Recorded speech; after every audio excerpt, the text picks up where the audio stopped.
Welcome back to another episode of the Karter Cast. I'm your host, Karter Baughan. On today's show, different format today. This is going to be a different format going forward a little bit, trying something new here. So we're going to start off, we talked to GFed Go Crazy, at GFed Go Crazy. Go follow him. Great stuff, great content out there. Cole Adams, Ben, and I, we do a bunch of college basketball stuff, touch on everything going on in college basketball, big picture questions, and everything like that. And at the end of the episode, Connor and I do a big Duke Carolina preview, touch on everything there. It's a great show. Make sure to listen to the very end. It's great stuff for the Duke Carolina game as well. But this is going to be a different format going forward. Make sure to tune into the YouTube. We'll have a bunch of clips and everything on there at Karter Cast on everything. Great podcast for you. Let's get into the show.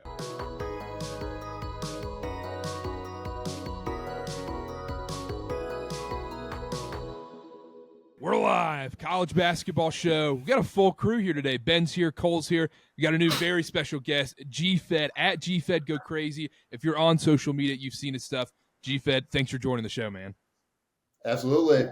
I've been itching to talk some college ball, so happy to have you. I know you're always you're doing these videos, you're having to go everywhere and all this stuff. And I feel like at some point when you're doing this kind of content, you just eventually I just want to talk sports. I want to talk ball. Dude, I've been meaning to say this on my own page for a while, but it really sucks in a way. So I've been doing full-time content for a little over about a year and a half now.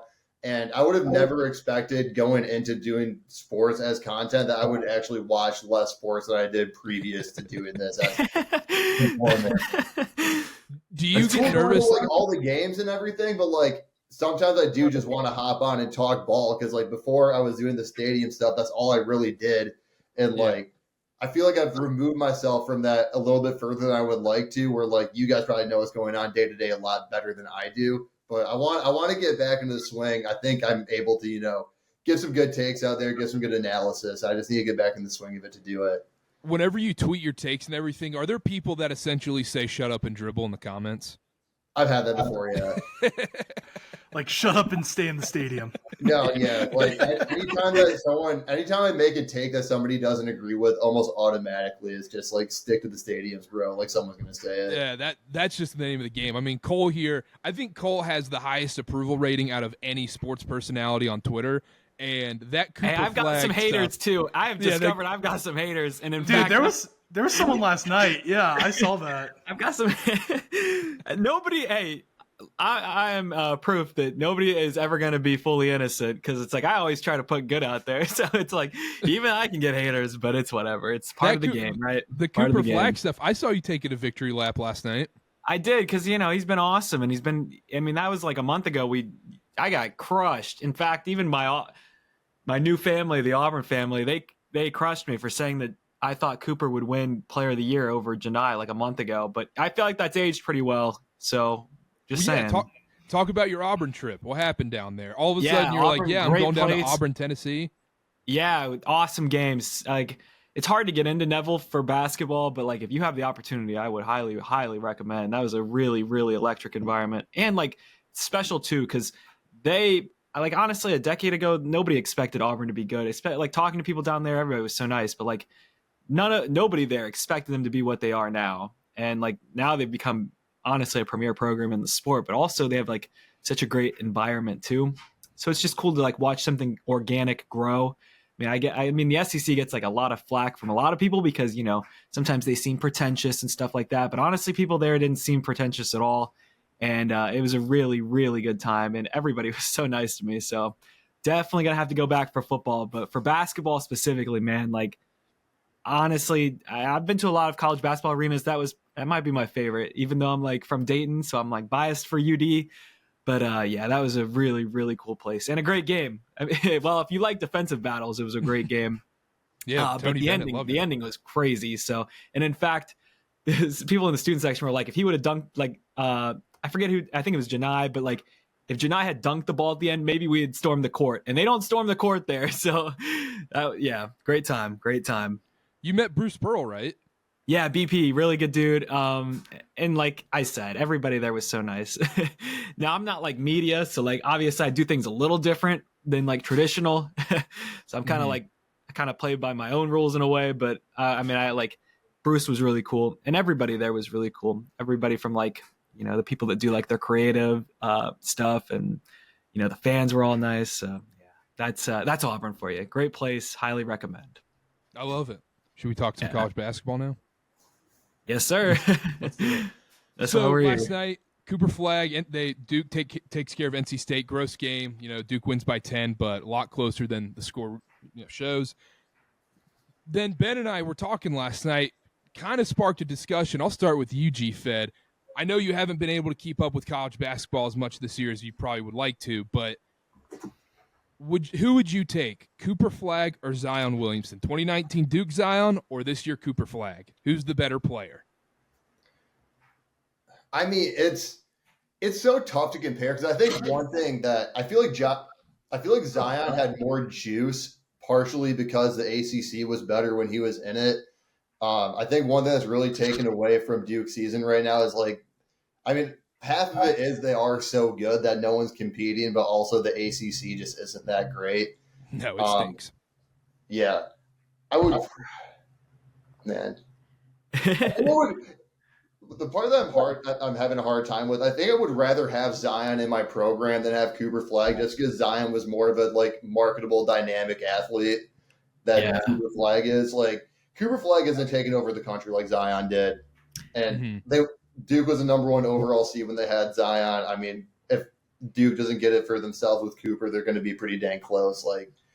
It's really hard to split hairs between who's actually a better player, but I think in my program, I'd rather have Zion than Cooper. Do you think Zion having the disappointing pro career so far has hindered your answer? My answer? Yeah. I mean, I'm just reminiscing at that actual time. Yeah. So, I mean, if he evolved even further in his pro career, I think you'd even say more so Zion, right? Mm-hmm. Yeah, 100%. Ben, where would you go? I think along those same lines, I think that it's definitely Zion, but I did think it was Cooper Flagg for half a second, just because I let the Zion Williamson 300 pounds out Pelicans thing that. It's hard to escape that, but once you just isolate it, like GFed said, of Zion's freshman year and Cooper Flagg's freshman year, it's hard not to go with Zion. Cool. But I was the one who brought up the question. I think it's fair to at least throw it out there. Can I add an extra question? Yeah. With Zion's career so far, I think we're all going to be in agreement here, but do we think Cooper Flagg's pro career is going to be better than what Zion's been so far? Yes. Absolutely. Yes, and in fact, I feel like Cooper's pro career might be better than a lot of the recent play. I feel like he's going to be a top 5 player in the league. Legit. Yeah. I think he's just so smooth. That's the difference between him and Zion. Because I was watching I was staying with my best friend in Atlanta when I went down to Auburn, and he loved Zion and Duke. And we were watching Duke. I mean, Zion was so explosive, and not just as driving the basket, but he made this bounce pass in one of the highlights. I was rewatching. I think it was against Florida State. In the made ACC this insane game, bounce pass, just a rocket. I mean, I don't even think I've seen anybody make that sort of pass. So he really just did it all at Duke. And it's also funny too, because I don't know, it's easy to forget this, but he didn't want to declare for the draft. He wanted to come back to Duke. It's just funny watching how Zion's just evolved as a as a player in the NBA. But I think I would definitely take this Duke team over the 2019 team, because I like Khan better as an overall player than Cam Reddish and even RJ. And even Malawak, I like how he runs the floor. He runs the floor a little too hard, obviously, because how'd you like that puke? But anyway, yeah, that was something else, right? I do think this team's better. I'll take this team over that 2019 team for sure. Yeah, I would take this. I would take this team as well, 10 times out of 10 over that one, because. And what's funny? I've seen multiple people bring this up, or bigger accounts, and it's the 2022 team just gets lost in all of this, and it's they're the one that made the Final Four. It's it's just funny how they just get lost in this conversation. That team just underperformed a lot of the times, but I think that team had the most talent between the 3 teams. If you look at it, I mean, so many first-round picks. Yeah. It just didn't fit as well, and the guard play wasn't as great. But I think it's Zion over Cooper Flagg 10 times out of 10. If we're being honest, if you look at the 10 times out of 10. Yes, it's because I think this Duke team the roster construction's so much better than what that Zion team was, and you go, that's crazy. They had R.J. Barrett, who's the third overall pick, number 1 recruit, Cam Reddish, but there was basically no rim protection on that team, no dynamic guard play on that Duke team, yet they were still the number 1 overall seed. Yeah. And when Zion went down, when his shoe blew out in that Duke-Carolina game, Duke went 500 without him. And that team wasn't that great around him. And yeah, that's fair. I would take Zion. I think that's just the most. I think that's the most fun I've ever had watching basketball. Is that 2019 Zion season, and what the holes he would fix on that team were Cooper Flagg just doesn't have to do that. Yeah, and as you said, like especially when talking about that 2019 team, like right. One of the positives that is for that 2019 team opposed to this team is they had RJ Barrett. But I'd also argue one of the cons or negatives against them is that they had RJ Barrett. Yeah, late game RJ Barrett. Well, yes, because like the ball gets to him and you're like, oh, it's not coming out. He's going to shoot. I don't know what he's going to do. He's going to make a decent amount of them. But yeah, no, it was kind of like a lot of, and especially defensively, I think Duke's defense as a unit is much better this time around. Whereas we talked about this last week, Karter, where like that 2019 Duke team was like Ken Palm top 5 defensively. But what their defense really was like, okay, we're going to have Trey Jones just annoy the crap out of the lead guard for whoever's on the other team. He's going to pick him up full court. And if he gets beat, we'll just have Zion fly out of nowhere and alter the shot, block the shot into the upper deck. Whatever. This is more like a cohesive, deep, like team. Whereas that turned into like the Zion show, and obviously he was so good, but it just didn't fit. Yep, absolutely. GFed, you're a Michigan State fan, right? For the people. Correct. That was one of the worst nights of my life as a Duke fan, watching Duke Michigan State. Was that the best? Was that your favorite Michigan State game ever?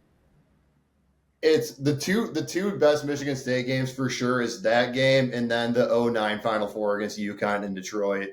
Like if you ask any Michigan State fan, I think those two games, at least that are like around my age, those are probably the top two. Yeah. I'll never forget that game. I was actually at a fraternity meeting. I went to Western Michigan, so I kind of two-teamed all my colleges. But I was at a fraternity meeting, and I had like one other Michigan State fan in the room with me, and we were watching it on our phone. And like the second that Goins hit that shot, like in the middle of someone talking up front, we like sprinted out of there and started going crazy. And we got talked to after, and it wasn't cool to the people that didn't know what was going on, but it was pretty cool to us.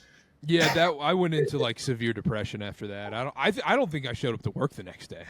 I think I skipped work. I skipped class. Oh, come on. You're going to be in this by the next season, the season after that, and the season after that. But the issue was for Michigan State, but like it was a great season. I don't know what you're talking about. 2019 was an awesome year. I was about to say with Ben, yeah, like I was on the Virginia train with Ben, so like I was fine with them winning. The national championship. Actually, real quick though, like that 2019, like that tournament ended so well. Like, you know, tournaments usually get worse as they go, and sometimes. Yep. I felt like that was the tournament that got better as it went on. So, Cole, yeah, sometimes it loses its juice. Cole, did you drink any orange vanilla Coke during that tournament? Yeah, that was the orange vanilla Coke movement. That tournament, yeah, that was like, it's like what happened to orange vanilla Coke? Like I crave it in March now. You know, I crave it. Where is it? Yeah, like where is it? Bring it back. Oh my goodness! And then just nonstop Sonic and AT&T commercials. I can't wait for March Madness. But GFed, I want to ask you this right now. Michigan State sits atop of the Big Ten right now.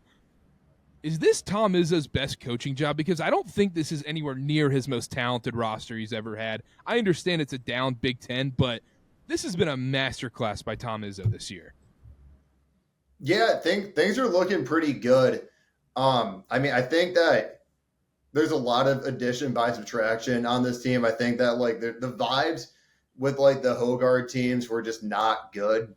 And just getting some of those guys out of the building, I think helped this team a lot. I mean, the talent wise, like we really only have one surefire NBA guy in this team, but like that sophomore class with like Fears, Booker, Cohen, like those are some high-level recruits, high-level 4-star, Sears is a 5-star. So I don't think like talent is like hurting that bad. But I mean, I don't think anyone was really necessarily expecting to be in this spot. I think that MSU, just knowing how a lot of IZZO teams go, I expect them to be a little bit higher than what people were expecting preseason. But yeah, top 10 of the country. This is surprising to me. What I say is IZZO's best coaching job. I mean, you really have to wait for the season to play out. Like, it's hard to really say that stuff until you see how the team pans out in the tournament, however they pan in the back half of the Big Ten too, because most of our games have been against the bottom half of the conference, on top of it already being not the best conference. So it's up there, though. I mean, like, I think like 12 and 13, we started unranked and finished with a 1 seed, and then 09, the same year we made the national championship. That was mostly an underclassmen team too that didn't have like a lot of high-end NBA talent. So when I saw the notes going into this, I was really thinking about it. And yeah, I think this year and then those 2 years, I would say, were the classes that IZZO probably performed the best with. Cole, what do you think? Yeah, it's funny. It's like, feels like just with the history of Michigan State in like recent years, they just always slip up midway through the season when they have expectations. And it's like, looking right now, they have this nation's second longest win streak. Like, they haven't lost since Maui. Mm-hmm. Like, they lost to, like, their last loss was against Memphis on November 26th. So in my opinion, I'd honestly say, yeah, it is his best coaching job, because it's like, they're not losing.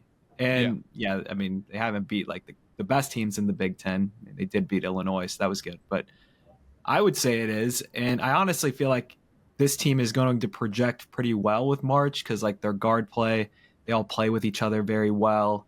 And it's like, I can see the cohesion there. And then like bringing like a dynamic player like Cohen, off the bench, who's just changes the complete pace of the game, because it's like, he's just so explosive. He's Zion like explosive level, have that just as like a wild card option.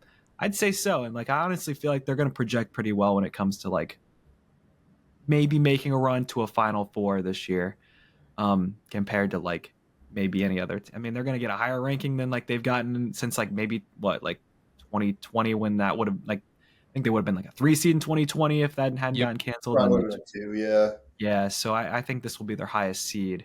But yeah, I like what I've seen so far. It's interesting with Michigan State, because I feel like a lot of the times whenever they're a 1, 2, 3 seed, everyone's kind of like expecting the inevitable downfall. When they're that classic 7 seed, everyone's like, I'm picking Michigan State to go to my Sweet 16 every time. Bingo. And literally, it doesn't actually pan out, GFed. Did it 2022?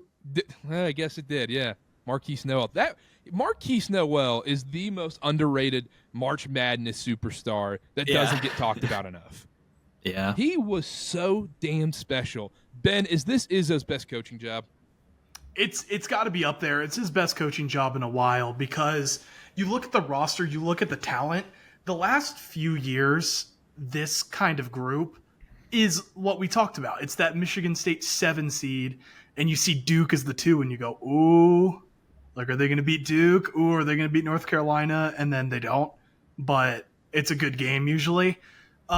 I do think, just to get back to that regular season success, I do think, Michigan State fans probably were kind of waiting, like going, oh, is Tom Izzo in this like iteration of basketball going to get us back to like Big Ten titles, 1 or 2 seeds? It's been a little bit since Michigan State's had that. Really, I'm trying to think, like 2019, maybe even 2020, they were kind of up there. But it's been a little bit since they've been like that top 5, top 10 kind of team. And the fact that they're doing it definitely shows how good of a coach Tom Izzo still is. Especially, I'm just impressed that he's able to do this, because a lot of his peers just couldn't. They weren't cut out for it anymore, and they've just since retired or stink or whatever. But he's the one who's kind of stuck with it. Before the season started and let the interim 2 weeks coach. before the season. Yeah, and then now they're on the bubble for the ACC tournament. Yes. Yes. No, exactly. That's my point, though. He saw it through. Like, there were some bumps in the road, but they're on the other side now. And it's like before the season started, I don't remember what school it is. Maybe GFed can tell me where Tom Izzo went, because they scheduled an exhibition at Northern Michigan. Northern Michigan. Yes, thank you. Mm-hmm. And it's like, that was a lot of speculation on maybe Izzo's going to retire maybe after the season, because it's like he's not gone back there. So it's like, it's just cool to see a legend of the game still have it, like as a fan of the sport, it's pretty cool to see. Like, and it's like that 2020 team, even they had like slip ups through the season because they were projected to be, a national championship contender. Well, the 2020 team, so they started preseason number 1, and then they had that classic IZZO lull that you see, and then they came into the back half of Big Ten play. I think we rattled off like 3 top 20, maybe top 10 wins like in a couple weeks, and then we went into the Big Ten tournament play. I think by the time we got the shutdown, we were like number 4 in Vegas odds to win the tournament. Yeah, they fixed it right towards the end for sure. Yeah, they fixed, and then we had senior year Cassius Winston too. So like after he already made a Final Four, so like vibes were very high March 2020. But yeah, I mean Izzo's been doing great. I also want to say while I'm right here though, like the last 4 years, like they haven't been fantastic, but I also do think it is a little bit overstated, like what like the fall off has been for MSU, because like as we look at the last 4 seasons, MSU has 4 tournament appearances and 4 tournament wins. How many programs have done that in the last 4 seasons? Like less than 15, probably. And then probably. Like looking at that 2022 year, we have that one of the games of the decade against Kansas State, March moment against Marquise Noel, took him to overtime. Michigan State wins that game. You got A-seed FAU against MSU and Tom Izzo. Pretty good shot you're making a Final Four within that 4-year stretch. So like in that regard, yeah, like it's not up to like the regular Michigan State performance, but also based off of the last 4 years, we had people at the start of the season saying like we don't even belong in the Champions Classic. So like I don't really know how we got to a point where 4 years of, once again, 4 tournament appearances, 4 tournament wins, really competing, maybe not at the highest of high levels, but still like keeping our head above water.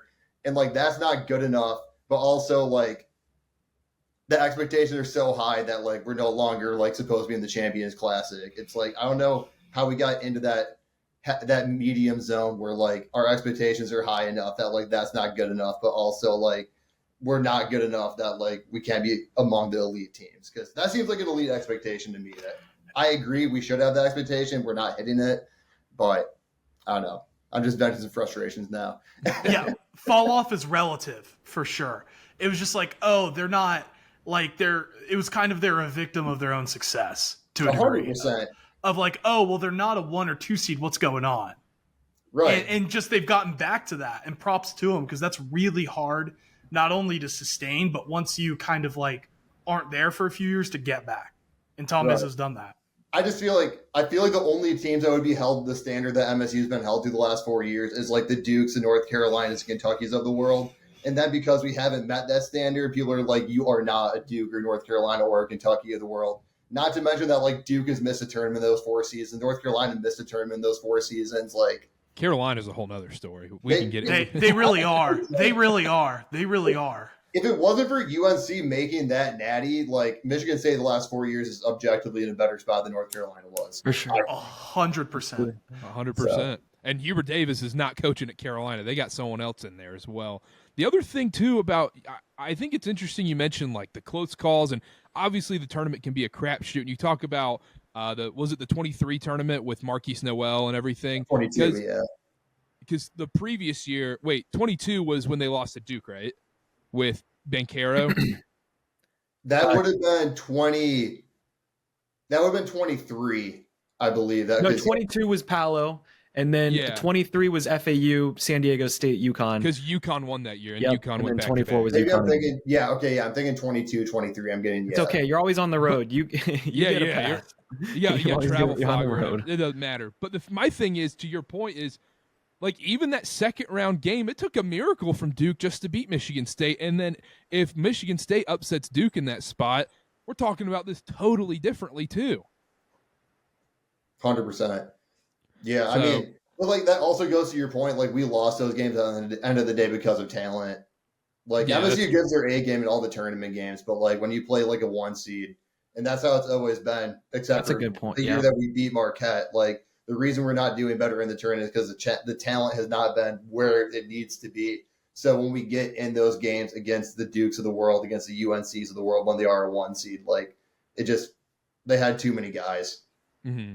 Cole. Trust tree here. We need to have a discussion real quick. Where are we at on Danny Hurley?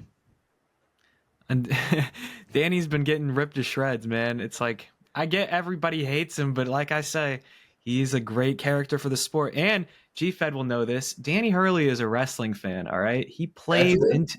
Yeah, Danny was at he was at Raw when right after the national championship game, he had a moment with R-Truth and The Miz when so they filmed it. I'll have to send it to you after this. But yeah, he's a wrestling guy and he's like a nerd. So like I think that he understands how to play a character in a way. Maybe I look at things a little bit different from like a casual fan. You know, I understand that if you are a Big East fan, you're not gonna like Dan.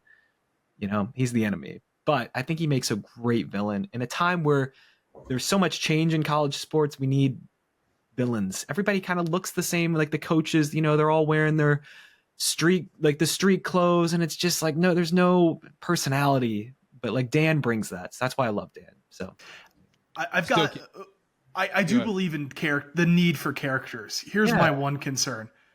Are there way too many villains and not enough good heroes? Yeah, in like this NIL era, like when I think of villains, this is so unfair.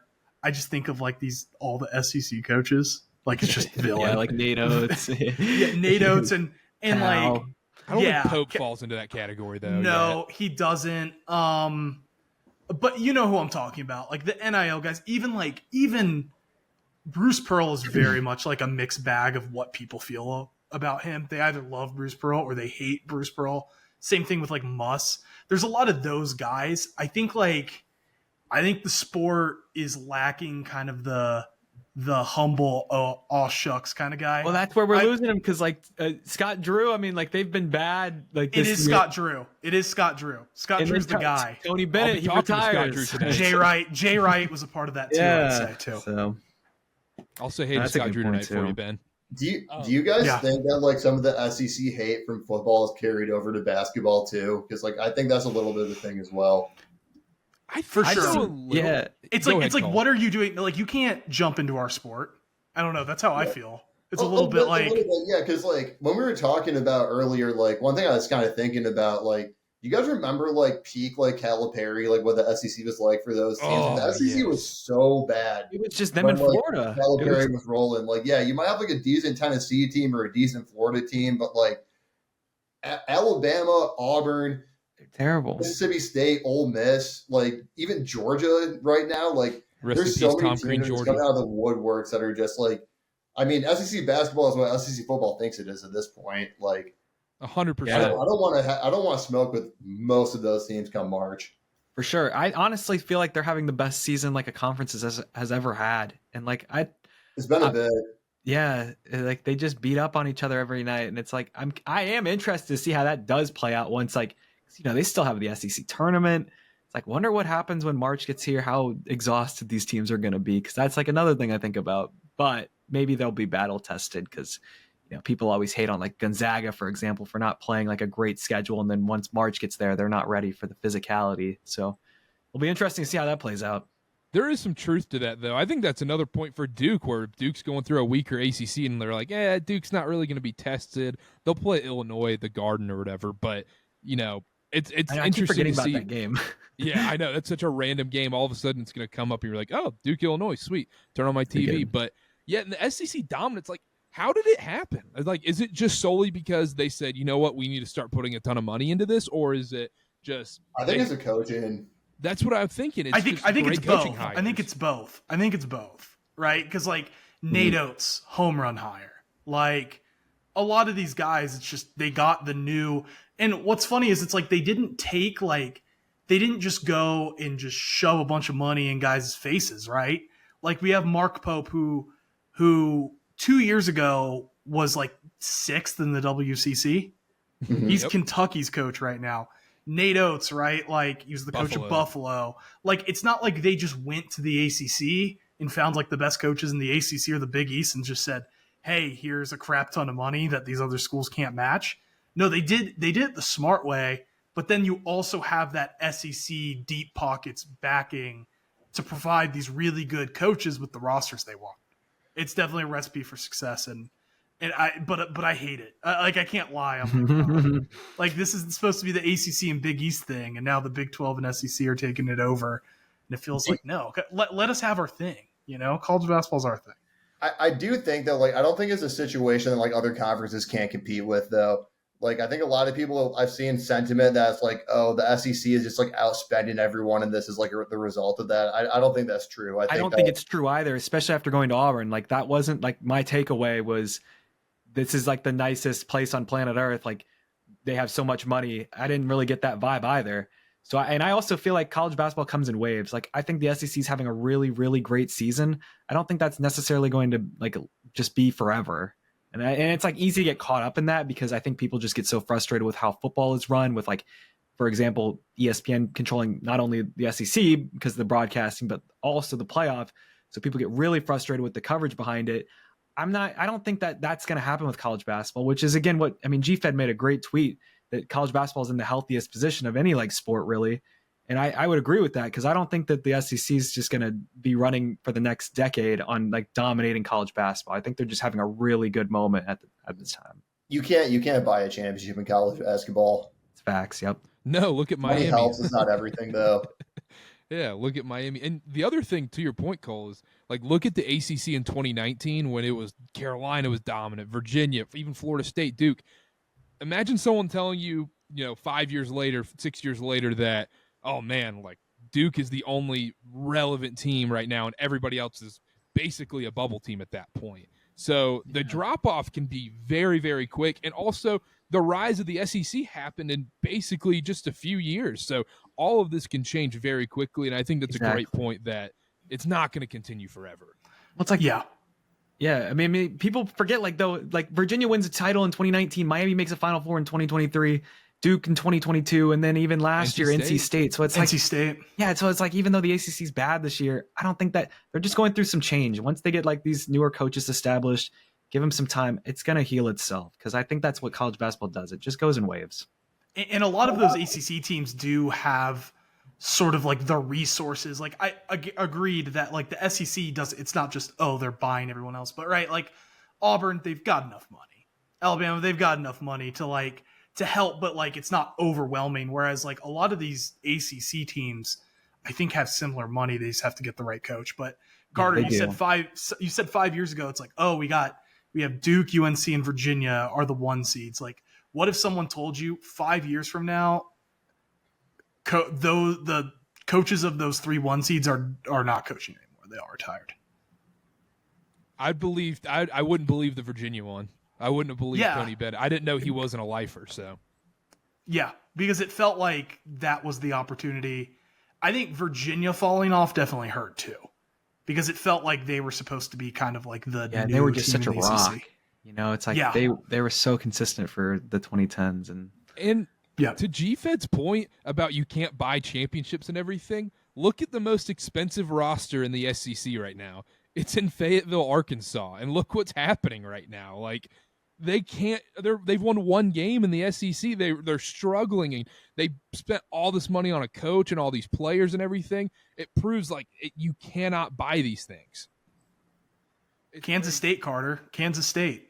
Oh, that's a whole nother thing. Jerome Tang. Yeah. I mean, to an extent, like, even look at BYU. Like, BYU's getting the number 1 overall recruit, and they're not having a bad season, but it's not. They're not dominant by any means. They're not a Final Four team. They're a bubble team. So you spend all this money, it doesn't actually result in championships and tournament appearances. It all comes down to coaching. I think that's a great point.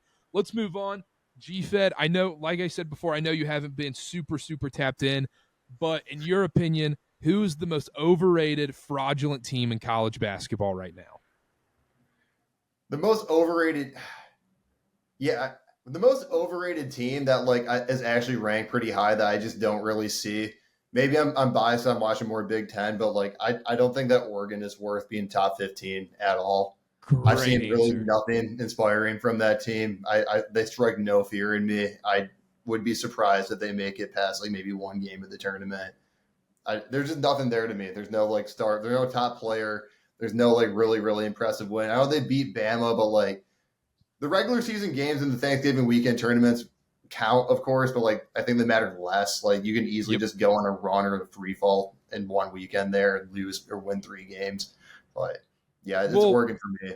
Well, when I talk about my Danny Hurley hate, the Maui does count. So just putting that out there. There's no asterisks on my Danny Hurley hate in Maui. Cole, who's the most overrated, fraudulent team in college basketball? I know you don't like being the bad guy, but So I'm going to get spicy. All right. I'm bringing heat. I think it's Alabama. And I say this because not just because I went to Auburn, but like, I think that style of basketball is such a hit or miss when it comes to March. So it's like, because they play at the highest tempo in college basketball. You know, they are running. It's like, if those shots aren't falling, I feel like they just get in such a bad, like, the vibe. It happened in what, like 2022, and then even like 2023, obviously, because you know the Brandon Miller team was supposed to go further than they ended up going, and it's like if they play a team that like stifles them defensively, because I feel like even their run last year kind of worked in their favor because they played with like a North Carolina who likes to run, because that's usually where that works for. I wanted to get spicy with that take, so I mean, yeah, is that one probably going to end up being wrong? More than likely, because you know they've got a great backcourt with Sears and Grant. And another one I would say is like Marquette, maybe, for example, because I feel like this team is exactly like, you know, the past 2 years. And, you know, the past 2 years, they just get stopped in March when they play a team that's bigger than them, can out-rebound them, and just get more physical. And it's like, yeah, they've got a great backcourt, but I just, you know, that'd be another one I'd throw out there. And then another one I'll throw out there, too, is Kentucky, because it's like they just do not play defense. And it's like they've gotten worse, and it's frustrating, too, because I said last time I was on here, I'm like, yeah, I think they can be a national championship contender, but I don't know. It's hard not to jump off that train. As much fun as they were earlier in the season, I might have taken up maybe one of your answers, Karter or Ben, but yeah, I'd say like those are the big three. We'll see. Lots of basketball to be played. We still got all of February. Yeah, with Marquette, I feel like it kind of becomes a one-trick pony with Cam Jones, but the flip side of that is they probably will have the best player on the court in most of their games, so that's their advantage. But with Kentucky, because he's a National Player of the Year contender, so exactly, for sure. And with Kentucky, they're likely never going to have the best player on the court when it comes to these big tournament games, and even in the SEC, because I would say probably Jackson Robinson's their best player, and they play that same tempo as Alabama. And when you shoot that many three-pointers and you don't have NBA talent on your roster, look, you're probably going to go win 2/3 of your games, but it's not going to result in 6 in a row in March. It's so dangerous in March. And it's like we've seen it happen before. It's like when you play that style of basketball, if you get caught, you can lose a just really weird game. So yeah. Ben, who's your team? What was the third one you said, Cole? You said Alabama, Marquette, and Kentucky. Yep. And Kentucky. Okay. Yep. I'm going with, I mean, no one's really throwing them out as like a national championship contender, so keep that in mind. But I don't see the vision with this Texas A&M team at all. That's one that I think is overrated. I mean, they're ranked currently 13th in the country. I was just checking their stats, specifically like their starting lineup. Their highest 3-point shooter is like percentage-wise is Wade Taylor, 33.3%. They've got another guy shooting 32.9%, and then everyone else is below 30%. I think this is a team like Wade Taylor's he's got like a little Caleb Love. He's got that like, it's kind of like that Trey Young sort of like I'm the center, like I'm going to put up some points, but it's going to be on very high volume. I just don't think like, right. Maybe I'm wrong. Maybe he just shoots 50% from 3-point range once it comes to March. But like, I feel like this Texas A&M team is kind of running back, like Buzz Williams kind of running back like a very similar roster with some of these same guys every year. This is like year 3 of it. And like, I'm just not sure if I think they've just kind of tapped out on what they are. And I just think as they continue to play more and more games in the SEC, we're going to see them fall more and more and more. You can't take the Virginia Tech out of a coach, huh? Correct. Yes. I'll go with mine. I've got 2 here. I'll go with Kansas. I think Kansas. I just don't think the shooting is there, or the one-on-one scoring, or the defense. If I like what I saw from Beninga against Houston, and look, Kansas should have won that game, but they still didn't close out that game, and that's going to be a problem in March when DeJuan Harris is asked to go hit tough free throws in big moments in the second round of the tournament when you got a frisky 8 seed, and I don't think Kansas can do it with Hunter Dickinson as your best player. Takes up the ball too much. Obviously, we know the defensive issues around Hunter Dickinson as well. I'm going Kansas, even though it's dangerous to go against Bill Self. My other one is I don't like doing this one because defense travels and defense can win you so many games on the road and on neutral courts, and they can dictate the tempo so much in games. But Tennessee, man, I feel like Tennessee is just lacking that offensive capability to take over in March. And one Jack Golke guy hits some threes on them. Can they respond? And I'm not quite sure about this Tennessee team going forward. I like it. I mean, I liked all those answers, to be honest. I agree with all those. I like Kansas, and Tennessee is one that I consider too. I just think this is kind of your, like, last year felt like the Tennessee team that was different. For sure. Right? Yeah. And, like, I thought they were, and look, they didn't make the Final Four. In my mind, I almost am like, they were Final Four caliber. You know, they ran into Purdue. For sure, yeah. They ran into Purdue. This is just the way it works sometimes. Sometimes you get 2 Final Four teams in one region. And that's just, it was a tough break for them. But, like, they just don't have that guy to, like, save them. I mean, obviously, I really like Chaz Lanier, but he's no Dalton Connect. And I think they're going to run into similar issues as they have in years past. GFed, Purdue's ranked 10 right now. Are they overrated? I mean, they're just so thin.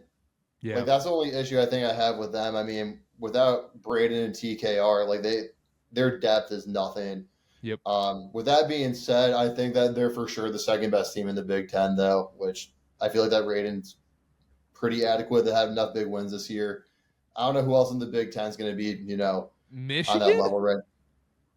Michigan's looked bad the last week or so. Yeah, that's going the wrong way. That's going the wrong direction right now. Minnesota, then they had Northwestern take them to overtime at home, and then they just squeaked by Penn State last night. I'm not nervous about Michigan at all. I think, honestly, looking at, just from the lens of a Michigan State fan, I think that Purdue at Michigan State is going to be the Big Ten regular season championship. Yeah. Pretty confident in that. Yeah, Braden, I mean, they've gotten better this season, Purdue, as the season's gone on. And I feel like they really, that 1-2 combo of Braden and, Trey. And, Braden, honestly, is playing, some of the best basketball. That guy is, he's like a point guard, basically, It's he makes all the right passes. He has great control of the game. So it's that's the type of guard you would want for March. He's about a shoe-in for Big Ten Player of the Year, too. Yeah, 100%. Yeah, absolutely. And he's earned Danny it. Wolf? Well, it's that's my problem with Michigan. It's they don't have the guards, and I'm it's just not bought in on Michigan. I didn't want to make them my overrated team and just sound biased as hell on here, but that'd have been a good pick. I was really bought in on Michigan, but after this week and a half, they've looked really fraudulent. I know. I was bought in on Michigan too, man. It's that top of the big, the 4 top teams in the Big Ten. It's you could really kind of pick any of them, about 2 weeks ago. And it's I had Michigan because I just thought they played such a unique style of basketball, but it is just not working right now. So they were going to be a team that I mentioned when we talk about a team that would potentially turn it around because it's they're not playing well right now. But even then, I feel just the Michigan State, Purdue, they're just so much better guard-oriented teams that it's I'm gonna have to hop off the Michigan train as much as I loved how weird they were. So, and Illinois have the dudes. Yeah. Where it might not translate to regular season success, but that's a team that's going to be a hot, the sexy 4 or 5 seed that people like to beat the 1 seed. I'm 100% picking them to go to the Elite 8, and I'm totally going to get burned in the second round. Yes, maybe I totally am too. And I also wanted to add: is Michigan's best guard Danny Wolf? That's the problem. Just the way, because I mean they're running. It's cool they have the big to big pick and roll, but it's okay, in pick and roll situations we're going to use our 6'10" center. Hey, it's fun. It's different. It is fun. I fell in love with it. It is fun, but it feels a little too cute. Yeah. Once we get into the nitty gritty of it. Cole, you mentioned it. We wanted to talk about which teams are struggling right now or underperforming based on their preseason expectations. Who is your team that you think can turn it around and make that 22 Carolina-like run? Well, let's go with the guy that's on that team. I mean, like Caleb Love in Arizona, because they started the season horribly, and now they're on fire. Like, I'd have to pull up the numbers exactly. I'll do that once somebody else starts talking, but it's like they've not lost. Maybe one game in Big 12 play. And am I going to buy into them? Probably not per se, because it's like I feel like I trust a lot of the top teams in the sport this year when it comes to like their guard play. I don't trust Arizona, but you know what? They're winning. They haven't lost. So, and the Big 12 actually, another one I'll mention too is Houston, because Houston has really turned it around too, because earlier this season they started pretty slow for like a Kelvin Sampson team, and they have absolutely figured out how like what they're running. So I'd say those two. GFed, what's your team? This isn't like a national championship contender that's going to run it into March, but like when I saw this question, the one team I just thought about, remember all the hype that we had for Josh Schertz and Robbie Avila going to St. Louis, and they just fell off the face of the earth? I mean, they're 5-2 in the A10 now. I think they're coming back around a little bit, and maybe I'm just a little biased as someone that wants to see Robbie Avila in the tournament, but I just kind of forgot about them, and I wanted to check in, and they're coming around a little bit. So it would be a shame if like the casual fan never gets to see Robbie Avila play one game of basketball, because he has been doing really good at St. Louis, but the team just started off a little bit rocky at 12-8. But I think they're going to be able to come around to the A10 and if not win that conference tournament, maybe push for an at-large. It'd take a lot, but I cannot wait for the A10 tournament. A10 tournament's going to be the most underrated one this season. There are so many fun teams. It's going to break me, because it's like Dayton easily could have had an at-large, and then they blew that by losing 3 straight A10 games against literally nobody. So it's just like, yeah, but I mean, that will be fun. It'll be fun for you guys. We got to get you to DC to root on Dayton. I don't know, man. They've only won like last time this is a crazy fact. Last time they won an A10 tournament was like 2003 or 2, something around there. It's been over 2 decades. So that's really, I know, isn't that crazy? You'd have expected them to win one like maybe like 2014 or 15. Nope. Yeah. I mean, they would have smoked 2020 if they had it. Yeah, for sure. They would have. The A10 was horrible, so it's like that would have ended that. But still, they haven't. So it usually always gets them. Who's your team? Oh, I've got kind of a fun one. I'm back in Pitt. You're backing Pitt. Jeff Capel Pitt. Yes. Bold. Because I just think they're a team where the performance just hasn't matched what I think they're capable of so far this season. And they're in the ACC, and they're just going to have opportunities to rack up some wins, I think. They haven't done it so far. They've got a few new pieces. Like, I love Jalen Lowe. That guy's really, really good. He's a stud. You've got, like, a transfer from Rhode Island, another guard, and Ishmael Leggett. You've got Damian Dunn from formerly Temple and Houston as well, coming off the bench. They just kind of I feel like there's always some sort of ACC team that's able to get in the tournament, just sneak in right at the end and kind of make a little bit of noise, maybe make a second weekend. And right now it might be premature. Maybe they'll just end up being like just some random NIT team. And I go, oh yeah, it never panned out. But I would not be shocked to see Pitt start rattling off some ACC wins, and then maybe as like a 7, 8, 9, 10 seed, make a little bit of noise in the tournament. They've guard play wins in March, and they do have the blueprint of a team that could cause some issues for higher seeded teams. And tonight's a huge game for them. We're recording on Tuesday, January 28th right now. They play Carolina tonight. It's a huge game for both these teams. Yeah, Carolina squeaked by against Boston College, but this is a get right, turn it around game for both of these programs, and a huge bubble game for them, because the winner of this game, I believe it should be quad 1 for both of them at this point. So huge game for Pitt. I don't hate that. That's a spicy one. I'll go, Ben, you texted me. You spoiled mine. I'm going Baylor. I think Baylor has the guards and just too much talent around this program. The bigs I have questions about, but there's just too many good players on this team around an elite head coach in this program. I just don't know how it hasn't worked out this season. You can say injuries in and out, it just hasn't necessarily fit together quite yet, but I think Baylor can turn it around. When we talk about guard play in March, they have the blueprint to make a second weekend run. I'm not saying they're going to win the title, but there is too much talent and too good of a coach on that roster for Baylor to be this poor this season. So Karter, there's going to be a game either in March or at least towards the end of the season, right? There is going to be a game where Baylor wins against an elite team because VJ Edgecombe scores 30 to 35 points and can't miss, right? Well, hopefully that doesn't happen. I feel like tonight. that's happening. Yeah, hopefully not tonight, but I do feel like that's something that is coming down the stretch. Whether that be an early March regular season game towards the end of the regular season, or a Big 12 tournament game, or an NCAA tournament, I do think VJ Edgecombe is someone that I was a massive believer in as being just an absolute star. And he's been very good, but he hasn't been – it's still a little underwhelming, maybe just because my expectations were so high and so unfair, but I think he's going to really turn it on at some point here down the stretch. I love it. Anything else you guys want to touch on, Cole?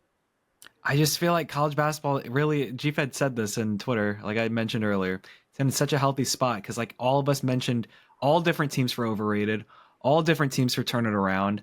It's like, I feel like everybody's got like at least 2 to 3 guys to where you just really never know what, like, because we've got so much basketball left. I feel like the Big 12 is really competitive, and it's like even some of the down teams from earlier in the season, because I looked, Houston started like 4-3, Arizona started 4-5. They were turning it around. It's just the sport is so competitive right now. It is so competitive. The SEC is awesome. You know, the Big East is interesting because it's like we've got St. John's at the top now. We've got UConn losing. It's just, man, it's a great time to be a college basketball fan. Great time. I love it. All right, well, we'll wrap up here in a second. Last thing I have, GFed, real quick, all your videos and everything you do where you're going to all these places and on TikTok, at GFed Go Crazy. What is the most overrated and underrated college, stadium / campus you have visited? Wow, see, everyone asks me what the best one is. I want to actually ask me like the overrated and underrated as I'm thinking about it. I put him on the spot here. I didn't prep him for this. Yeah, you're good. You're good.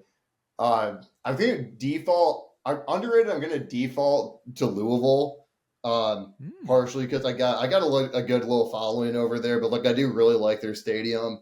I haven't been there before. It's like it's all seatbacks. It feels like an NFL I was about to say stadium. that I've been to a football game there, and that is a great point. They have big seats that have backs on them, like around the whole stadium. It's nicer than NFL like seats. Louisville feels as close to an NFL stadium as any true college football stadium, and I think that a lot of people would be surprised by that. Some people might not like that feel, but like when you think like a stadium that is going to feel like an NFL stadium, you're probably thinking some of like the biggest brands in the sport. But like I think that Louisville's probably the closest to that. So I'll go with them for underrated. For overrated, man. SEC maybe? Anybody in the SEC? I don't think the SEC, like, I will say, like, we can say what we want about the product on the field, but like as far as like environment, like the SEC meaning more that's a real thing. That's for sure a real thing. You don't have people like camping out all weekend for like Big Ten games or like having like the Grove or like the Quad at Alabama. Like that stuff is different. Actually, for overrated, I'm going to say the one that I want to say is honestly Penn State. Oh. Like, I mean, yeah, like you have like 110,000 seats. And I guess like Michigan kind of falls in the same boat here in a way. But like there's really not that much to the stadium. Like it's pretty blank. It's pretty bland. It's just 110,000 seats around a football field. There's not like that much character to it. So isn't it all? One. I mean, like the environment's really good. The crowd is really good. But like the stadium itself, I think is like. Isn't it all troughs in the bathroom too? I've heard that. And then it's like cell phone service. You don't get it out there. And it's like you can't find hotels there. So like even just getting there is impossible. Yeah, I mean, service is bad. That's not like a specific Penn State thing. At the college level, getting service at a stadium is really that's fair. is really hit and miss. Yeah, driving there definitely sucks. I'm actually going to make a video coming up, 'cause I had another thing on Twitter that like got some traction. I want to rank like the most college town to the least, 1 to 133 coming up. So that's a video to look out for. Dang. Penn State's going to be very high because that is a pain in the ass to get to. And then, yeah, I've never tried to book a hotel in Happy Valley. I'm always leaving after the game or after I'm there and getting somewhere where more people are. But yeah, I've heard nightmare stories about that. I mean, even like for the college football playoff, I remember there's like one reporter that was like in a motel that like they got from the university. It's like, what are we doing here? I love it. Yeah, Penn State. I've never been to Penn State. I'd like to go, but It is a pain in the ass. Like it's almost unbelievable because like I'm not from the East Coast, but like when you look at the East Coast on the map, you're like, wow, like everything's right next to each other. It has to be just like people sprawling forever. But like once you get a little bit off of the Atlantic coast, like it gets really desolate really fast, and not a lot of highways, not a lot of cities nearby that are worth a damn. Like it's different. It's really different at Penn State. I love it. Well, anyhow, thank you guys so much for coming on. At GFed Go Crazy, at Cole Adams on Twitter and YouTube. Karter is here. We're live, and this is coming up. You're probably, if you're listening on audio right now, you just heard GFed, Cole, Ben. Great podcast. Had a ton of fun with those guys. But Connor, we're here. Duke Carolina week. I feel like from the Carolina perspective, this is one of the least anticipated Duke Carolina weeks since likely 2020. I was gonna say when Andrew Platek and Cole Anthony were balling on the Tar Heels. Yeah, it feels like it. I mean, this season as a whole has just been bleak for Carolina, and I'm not even. Usually we come on here, and if you listen to us last year, 2 years ago, 3 years ago, I'll come on here and reverse jinx Carolina, and we'll go back and forth, and not really know what's going to happen. I say this with all sincerity. This year is the bleakest I've felt about a Carolina Duke matchup in 5 years. Yeah, because the other thing is, one, I think Duke's success this year, they've just been so freaking good from start to finish this year. And the disparity feels greater, even though I think that the 2020 team was definitely worse. I mean, that team couldn't win a freaking game. But also, I think if you're a Carolina fan, the disappointing part about this team is you go, RJ Davis was supposed to be a Naismith Player of the Year finalist, a first-team All-American. Seth Trimble was supposed to come into his own. Ian Jackson, Drake Powell, those are NBA dudes on that roster. Cadeau supposed to take that jump, which I think he did enough. Like, I don't think Cadeau's the problem in Carolina right now. And then the bigs, you hope the bigs would develop. And it's all just been super, super disappointing. Well, a couple things you hit on there. Disappointing, yes. I think Carolina is more talented than they were a few years ago that we talked about. But the roster construction doesn't make any sense. When your four best players are 6'4" and under guards, what do you do from a coaching standpoint? To be honest, there's a clear path for me with Hubert Davis and this Carolina team this year, which I think they have to adapt to right now. And I think we actually see a glimpse of this in the Duke game is they need to put up 35 threes a game, minimum. Karter, you took the words out of my mouth. My number one bullet point to beat Duke is put up as many threes as you can, increase the level of probability of what can happen in this game, increase the variance because, you might miss a ton, but if you put up 50 threes, maybe you make 15 of them. And then you play at a breakneck pace, and that's something Duke hasn't really done too well this year because if you play half-court offense, slow it down, you let Duke set up their defense, there's no shot. You have no shot, and I mean that sincerely. But going back to the Carolina roster construction thing, you expected Jalen Washington to take a leap. You expected them to get a big in the portal. They missed out on a few guys, and then they were left scrambling with what was left over with Vin Allen Lubin and Ty Claude, who they got at the 11th hour right before the season started.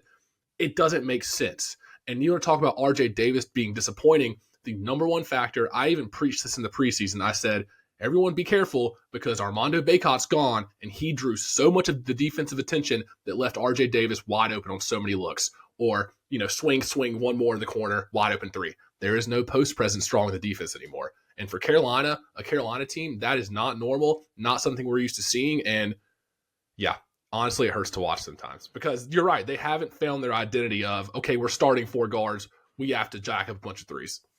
And when you don't have a rim protector underneath that can shot block and play physical basketball, You saw this with Duke last year when Filipowski and Ryan Young were taking spots at the 5 last year. It really becomes a soft team. It feels soft. There's a lack of physicality and everything feels so easy for the defense when there's not an elite rim protector underneath. Because you watch Carolina Pitt. I've watched every Carolina game this year as well. Where I'm sorry. What are you talking? What are you saying sorry for? This is great. Glory Saint watch. For the opposing team, their offense feels so easy to get to their spots. Carolina's defense never pushes them out of their spots, makes them uncomfortable, and it's just how it is when you don't have a rim protector and you don't have, besides Drake Powell, elite wings to stop stuff like Harrison Ingram and Baycott. Say what you want about Baycott, whatnot. I mean, those dudes were filling a lot of holes last year. And Jalen Washington's played better. He's had a couple multi-block games, but you're right. The rim protection, the consistency is not there. It's not the same. Even with the multi-block games and stuff, he's so clumsy and he has no balance when he plays defense. And so he just sometimes makes the worst plays in the biggest moments. It's either he'll have, he had that dunk against NC State, great, but then he'll foul a guy in the worst moment and kills momentum. And it's just and not it sucks consistent. because Jalen Washington arguably had his best game of the year against Boston College in that overtime win, 18-6, and then got hurt. And that's just the story of the Carolina season. It's like, oh, Jalen Washington showed some promise in that game, and then now he's hurt. Another thing is he playing on Saturday? I don't know. He was in uniform warming up. Is what they said. I think he will play. He's not missing Duke Carolina.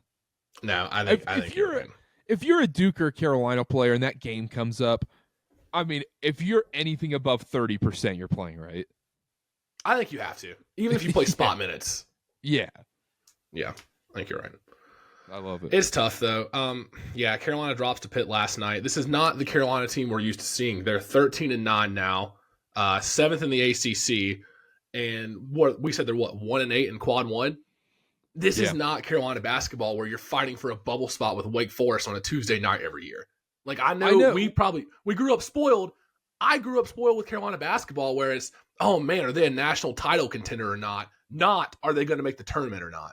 Well, I just don't understand why Carolina fans and people are some people are okay with this from Hubert Davis, with this yo-yo of on the bubble one year, then off the bubble the next year, where, look, man, if you're at Duke, Carolina, Kentucky, Kansas, there's no excuse. You're in the tournament every year, and you should be at least a second weekend like team. That's it. That's the expectations every year. You have one down year every once in a while. Okay, that happens. Whatever. The tournament's a crapshoot. We get it.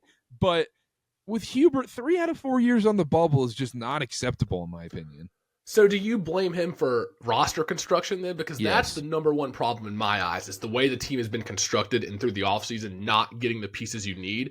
Because if you just dropped Hubert Davis in a vacuum and said, here's the team, like this year's team, I don't know how much more he could get out of him with this year's squad. But if you want to blame him for the construction of this year's team, then that's fair, and I will roll with that. But from a just pure coaching this season, what else do you do? He's starting 4 guards. You put your best players out there. At a certain point, you can't make him hit shots. You can't make him rebound. Every single rebound is a tip, and 4 guys have their hands on it. It's a scramble for the ball. There's no interior presence to get that. So what do you do from a coaching standpoint without that? Coaching standpoint, one, I definitely think roster construction was partially due to Hubert, because Carolina doesn't have a GM, so he must have been making the decisions. And look, I think I've that said changes. Yes, and Carolina is going to get people in. Money's going to be flowing. I think things are going to be fine in Chapel Hill, but he still is partially at fault for the roster construction.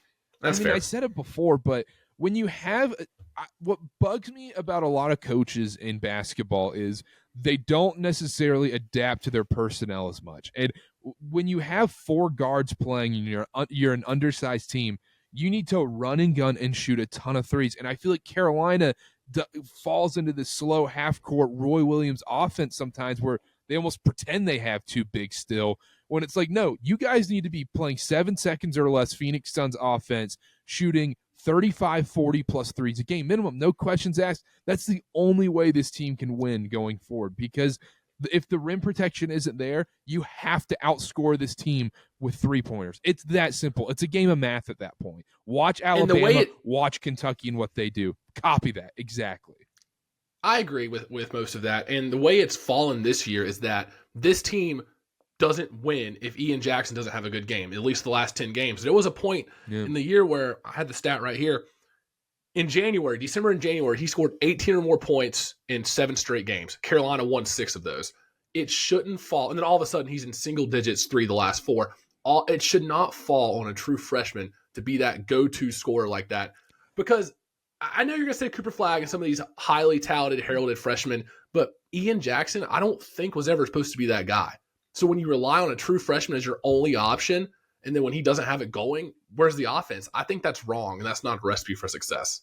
And we talked about this, I mean, off the air, obviously. We haven't done a college basketball pod together, but it was a concern about, okay, how's RJ Davis going to look when he is player number 1 on the scouting report? Because last year, say what you want, Baughan was still priority number 1 for an opposing team. But now with RJ being scouted like this and being hounded, he's still number 1 on every scout sheet. It's obviously made life tougher for him, and I think he should be the go-to scorer. But also with the Ian Jackson stuff, I mean, dude's just so talented. I mean, he's the best player. He's clearly the best player. And well, something I've heard from like Justin Jackson, Theo Pinson, a couple of these guys talking on media that went to Carolina, they've also touched on, they say a lot of times Hubert tries to run a pro offense, but there's not a lot of pros on this team. So it's like you want to give them the freedom to do what they want. It doesn't work out. Yeah. And the other thing about Carolina, and we'll start talking about Duke and the Duke Carolina game here in a second. Just the swing and miss on portal guys is it can kill your season when you rely on it so much. And Carolina fans have talked about this ad nauseum, but Cade Tyson being a net negative has killed this season. I mean, going into the season, you were expecting him to be a double-digit scorer, and he could provide, a 3-point threat and really stretch out the floor for this team. And, eventually, your starting lineup would have been Cadeau, Davis, and a mix of Powell, Trimble, Jackson, and Tyson, Washington. And that just hasn't worked at all. I mean, oh my gosh, that dude, there's brown on the back of his shorts every single time he gets in a ball game. And so Cade Tyson's unplayable. That was the number 1 transfer target for Carolina this year, like you said. I don't even blame Hubert for that, though, because at that point, it's like there were so many teams going after him. He was one of the most highly touted shooters in the portal. It's not really his fault he didn't pan out, so I don't want to crap shoot him there. But if you're relying on him coming into the year and you're saying this guy's going to play 25, 30 minutes for us, he is a shoo-in to start at the 3 or 4 position for this team, and he becomes unplayable, that's so hard to pivot away from. And just the portal as a whole is such a crapshoot. I don't know if you feel this way, but Carolina, Justin Pierce, Christian Keeling, complete misses in the portal. Pete Nance, But then you have like a Brady Manick that works out. So like 1 in every 3 or 4 that's perfect. Harrison Ingram, great. Cormac Ryan was great for that team. But then you're going to have these misses as well. I feel like it's just such a crapshoot. It's tough. Was Cormac Ryan great, or did he just get hot against Duke and Virginia? That's all that matters. Yeah, that's fair. With Harrison Ingram, I think Harrison Ingram was so freaking good. And so good. I just don't like, people obviously see it now, but that was my number 1 concern coming into this year for Carolina was, okay, they lose Baughan, I am worried about the front court or whatever, but even when Baughan would get into foul trouble, like there were stints where Harrison Ingram would play the 5 and Carolina was still good. That dude just hustled, got so many rebounds. Did he lead the ACC in rebounds last year? I think he led the conference in rebounding. I think so. He was averaging double-digit rebounds. Too. Yeah. Insane. And like, that's the thing. It's tough to fill those guys, but on the Duke side of things, look, we could go 4 hours if you'd like. Duke's the best team in the country. I mean, it's Duke, Auburn, and then there is a drop off, and then it's Houston, Bama, and that kind of group right there. This Duke team, if you're a Carolina fan listening right now and you haven't tuned into much Duke, get ready for Saturday. You're going to sit there on your FanDuel DraftKings Sportsbook app Saturday morning and going, oh, man, Duke's a 16.5-point favorite. That's crazy. No, there's a reason for that. Vegas knows what they're doing because this Duke team, man, It's just talk about roster construction, just the flip side of it when it can actually work. Oh my gosh. John Shire and this Duke staff just did a masterclass job constructing this roster, making sure they had multiple guys with rim protection. Cooper Flagg, obviously, that's just you nailed there and you hit great recruiting, whatever. But even the guard play, fixing the Caleb Foster stuff and bringing in an experienced guy like Sion James, blending experience with freshman talent and getting wings and defenders and shooters and everything. The construction it's the most deep team in college basketball right now. And look, I usually love to play the reverse jinx thing, and let's just get right into it. Duke Carolina preview. I love doing the reverse jinx thing as a Duke guy, where I'm like, oh, Carolina's going to win, Carolina this, Carolina that. This year, I just don't care. It's going to be a 16-point spread in this game, and this Duke team is so talented. My only concern about Duke going into this game is we've seen teams like Notre Dame and NC State can light it up from three-point range. NC State shot, I believe, 46% from three. Notre Dame shot near 60% from three, and it still didn't matter, and Duke still won those games with those teams shooting like that. They can beat you in every type of way. Duke can play every type of game, and they're just so talented every which way. I just don't know how Carolina stops them on defense. Yeah, and as a Carolina fan, you're worried because if you have watched Duke this year, like you just said, teams get hot against them, they still win. I've seen Duke win ugly. That game against Winston-Salem against Wake Forest, what did they start the second half? 1 for 20 from the field, and they still ended up winning that game? They scored 3 points in 12 minutes. Yeah, exactly. So you've seen Duke win every which way. Team gets hot against three. You win ugly, turnovers, fast break points, whatever. Duke has found a way to pull all these out of their ass. And so if you're Carolina, just talking about game preview, jack up a bunch of threes, raise the pace, because against Wake Forest, it seems like Wake Forest, they won the transition points battle 12-2. It felt worse. I thought it was more than that, but they got out in transition against this Duke team. If you're Carolina, that's what you have to do. Because if you slow the pace down, try to run an offense, try to run plays, Duke's half-court defense is so freaking good this year, you're not going to be able to score the ball. They're holding teams to like under 60 points, right? Oh, yeah. Yeah. It's ridiculous. Every shot against this Duke team, and people are going to listen to this and be like, oh, you're biased, you're a Duke fan. Truly, I mean this, how good this defense is. I would say 90 to 95% of shots that go in from the opposing team honestly just feel lucky. And yeah, the other thing I will say about Carolina, this is like an intangible kind of dumb basketball brain thing, is playing in a small gym, it is so much easier to shoot in a small gym. It just flat out is. I understand Cameron Indoor is going to be loud. It's going to be rocking. That Duke defense is going to be swarming in that game. But teams have had success shooting in Cameron Indoor this season because small gyms are easier to shoot in if you've ever played basketball. What about the Final Four gyms in the football stadiums? Depth perception? Much harder to shoot in. Exactly. That's why we see 20% from three in Final Four in football stadiums. One point I wanted to bring up, Karter, and I'm sure you're going to agree with this. This is a Drake Powell draft stock game because if you're Hubert Davis, you have to start Drake Powell this game. He's rolled with the 4-guard lineup for the last 2-3 games, and Drake Powell's come off the bench. Cannot do that. You cannot put Seth Trimble on Cooper Flagg on Saturday against Duke. So you're going to have to start Drake Powell, and I think there's a chance if he somehow keeps Cooper Flagg in check, makes life hard, not stops him, but just makes life hard for him, I think he might play himself into a lottery pick because this is going to be a national stage, big game, big time matchup against the best player in the country. Drake Powell's sitting like late first round right now, mid second round even I've seen. This could be one of those games where he decides to leave or not. I think you're 100% right there. And that's got to be Carolina's lineup going into this game because has to be. It's the number one question going into this is how do you stop Cooper Flagg? How do you, obviously you're not going to pray he blows his shoe out. You pray he blows a shoe. Yeah. Yeah, that's what I'm saying. Like, how do you stop Cooper Flagg? And, if Carolina rolls out a 4-guard lineup, then look, it's going to be tough on defense. They're probably going to have to go zone at that point. You can't play man. But even then, it's like every rebound is going to be a dog fight. There's not going to be any, backside rebounding help. And if you go zone, we're back to the same problem. You got Ian Jackson and Cadeau back there, or RJ Davis, who are all 6'3" or under. It just comes down to when you play basketball like this, it's height. You can't teach that. And in a lineup where Duke starts, 7 foot, 6'10", 6'9", 6'7", 6'4", whatever it is, and Carolina has 4 guys under 6'4", you can't overcome that.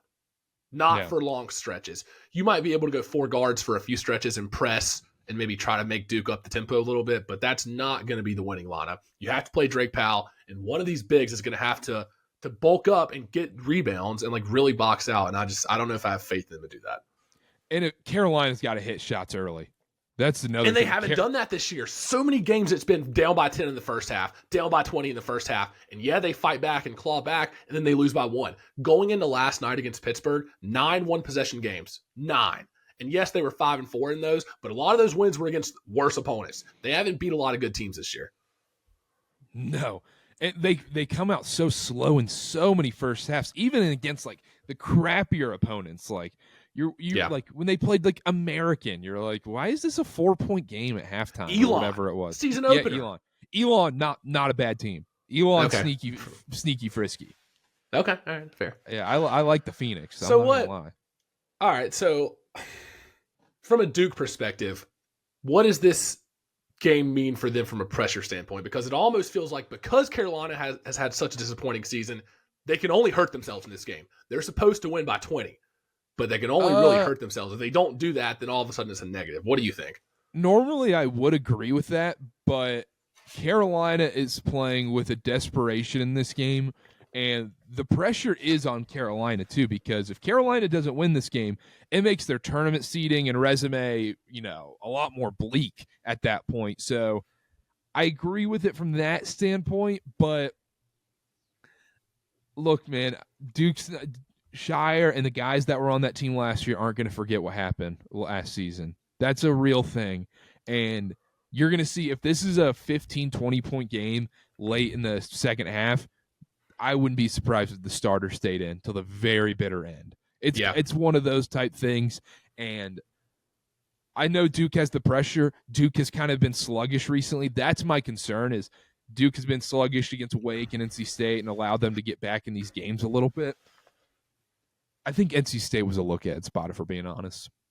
Yeah, I can see that. And Duke hasn't lost since November 26th against Kansas. So it's been a while. It's been, 2 months now since they've lost a game? Does that worry you at all that they haven't dropped one of those stupid, like, mid-tier ACC games that you expect? Like, they're probably going to drop one. Or was that the Wake Forest or State game where they pulled it out? My guess would be it would either be Carolina or Clemson. That would be the game they'd drop. And like as a fan, you're going into March Madness. You're like, oh well, we probably need to get a loss out of the way. We not need to get a loss out of the way. I don't know, man. Maybe this team is just that good. It feels like the Wake Forest game or the NC State game was that loss for Duke, especially on the road in Winston-Salem. I feel like that's typically what they lost the last 2 times they've been there, I think, is what the stat was, if I remember correctly. Yeah, and so you'd think that would be a loss, but they stormed back in that one and won. So maybe they won't lose. Maybe they won't lose the rest of the year. This Duke team is that good. And as a Carolina fan, it's bleak, Karter. It's bleak. This matchup is bleak. And I want to get excited. I want to say there's a path. I want to say there's a chance, but it would take a miracle. It would take 60% from 3, and I don't even know, Duke to just shoot like 10%. Carolina needs to make probably 18 to 23s to have a chance in this one. What do you think the game plan is going in for them? Do you think Hubert Davis is going to be like, get up as many threes as you can? If Hubert Davis is not thinking we need to get up as many threes as we can, there is a 0.0% chance Carolina wins this game. Even if like we see dumb fouls and Cooper Flagg gets into foul trouble, it doesn't matter. The rim protection, and even if Cooper Flagg goes down, Duke has enough guys that they're still more talented than Carolina at that point.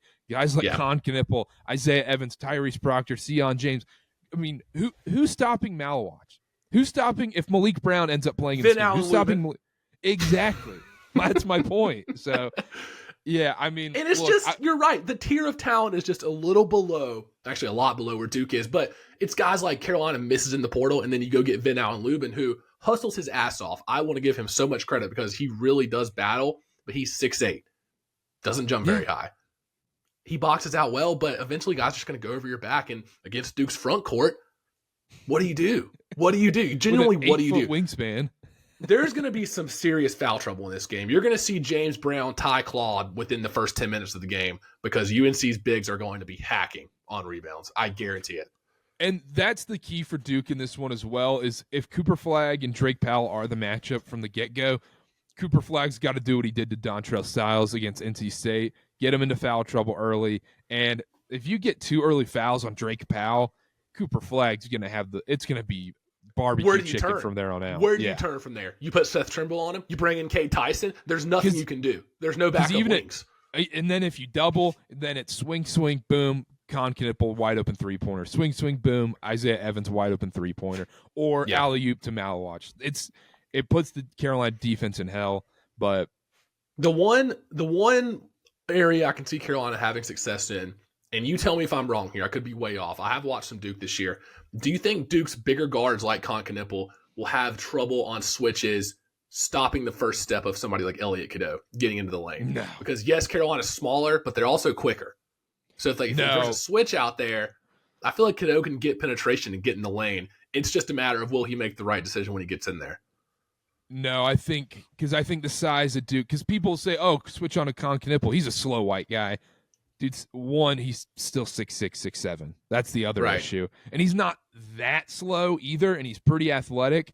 And the other thing is, when you play against Elliot Cadeau, you can sag off more. And look, he started hot last night. Fine. What happened in that game? They still lost. Foul trouble. Oh, you want to get into it? Elliot Cadeau. Carter. Elliot Cadeau, from a pure passing standpoint, is the best passer I've seen in Carolina Blues since Kendall Marshall. Hands down, from a pure passer standpoint. Who would even who would even be the second to Kendall Marshall? Like, who's even in that discussion? Like, dude, there hasn't been a ton of pure point guards. Yeah, maybe Theo, because it's not like Marcus Page was a scorer, Kobe White was a scorer, none of those guys. Yeah. But if you're Elliot Cadeau, I talked about this on Big Hitters Only last night, you got to realize how important you are to this team. Because he started off last night, 9 points, 6 assists in the first 15 minutes of the game. He was killing Pitt. He was playing really well, getting to his spots, setting guys up for open shots. All of a sudden, in the second half, he's a non-factor because of foul trouble, because he starts rushing, starts forcing things, turns it over, and then he does the classic, oh, I turned it over. Let me grab the guy who just stole the ball from me as I'm falling to the ground, like the ref's not standing right there, and all of a sudden you have 4 fouls with 15 minutes left in the game, and you're a non-factor. That's horrible for Carolina. And not to get too far ahead, but next year, that cannot happen. When Elliot Cadeau's a number 1 or 2 option on Carolina next year, can't do that. I just need him to be more confident and aware of how important he is to the team. I don't know. I think he's going to be a big factor. And the other thing is, too, he has a prone to play, I call it Jimmer Fredette defense. If you remember Jimmer Fredette in college and in the NBA, when a guy would beat him on a first step, he would just reach in and give up cheap fouls. The wraparound. Yep. Or just the classic pickup ball special. Yeah, or just try and poke whenever you're like, dude, I don't feel like moving. And I think a lot of his foul trouble is due to his being undersized. I think that's a lot of it. You and think the frustrations. So? Yeah, because he tries to bite too much, and then he gets overly aggressive, and you kind of have to be when you're so much smaller than these guys, and that forces him, because he gets switched a lot too. So he does. He's gonna be huge in this game. But that's what I'm saying. Like, look, I understand he's been shooting a lot better from 3 compared to last season, but you can still sag off of him quite a bit to where he can't beat you on that first step. And the other issue is, let's say he does beat Con Knippel or whoever on that first step. Who's he going into? He's going into Malik Brown or Kamon Malawach. And that's the problem where. But the thing is, Cadeau is a skilled enough passer to get around them. The problem is Carolina's bigs can't catch the ball.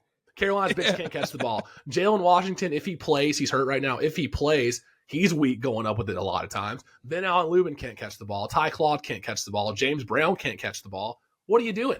If you're Duke, you're happy to help off them because you got time to recover. The other key for Duke in this game is don't settle. Do not settle for 3-point shots in this game. Keep taking it to the cup. Don't stop driving to the paint. The lanes are going to be open. You're going to be able to put Carolina on the free throw line, especially if we get a tight officiating crew from the ACC in this one. Hopefully there's a little Cameron Indoor special, little you won't need whistle. It. You don't need it. Well, we'll need it.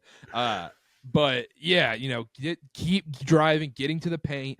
And if Duke is having success getting to the paint, which I think they will, then the 3-point shot opens up a ton as well, and then open up the floodgates. We could be talking about a 20, 30-point game.